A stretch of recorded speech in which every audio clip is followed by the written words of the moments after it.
عليك يا رسول الله وعلى آلك واصحابك يا نور الله وعلى آلك وأصحابك يا نور الله.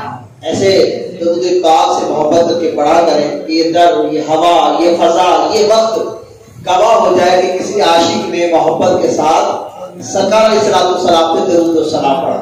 اسی لیے تو کہا نا ہر درد کی دوا ہے صلی علی محمد، تعویذ ہر بلا ہے صلی علی محمد، دولت جو چاہو دونوں جہاں کی کر لو وظیفہ صلی علی محمد.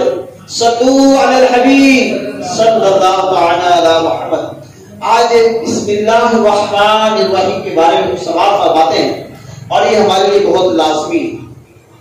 ایک مسلمان کو بسم اللہ الرحمن الرحیم کی اہمیت ہونا بہت لازمی ہے. آئیے سنتے ہیں کہ ایک مرتبہ سیدنا خالد بن ولید رضی اللہ تعالیٰ عنہ سے کچھ مجوسیوں نے عرض کیا آپ ہمیں کوئی ایسی نشانی بتائیے جس سے ہم پر اسلام کی حقانیت واضح ہو جائے.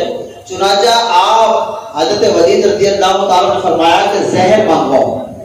زہر منگوایا اور آپ نے بسم اللہ الرحمن الرحیم پڑھ کے وہ زہر پی لیا. اللہ اکبر. بسم اللہ کی برکت سے اس زہر قاتل نے آپ رضی اللہ تعالیٰ عنہ پہ کوئی اثر نہ کیا. یہ منظر دیکھ کر بزرگی یعنی آتش پرست پکار اٹھے دین اسلام حق ہے. پیارے اسلام بھائی، اکثر اب ہمارا بسم اللہ الرحمن الرحیم پڑھنے کی عادت جو ہے نا وہ دور ہوتی چلی جا رہی ہے.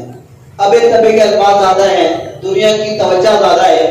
معلوم ہوا کہ کھانے پینے بسم اللہ الرحمن الرحیم پڑھ لینے سے جہاں آخرت کا ثواب ہے وہیں دنیا میں بھی اس کا فائدہ ہے. اگر کھانے پینے کی چیز کوئی معذر نقصان دے اجزاء شامل ہو تو بھی بسم اللہ الرحمن الرحیم کی برکت سے انشاءاللہ نقصان نہیں کرے گے.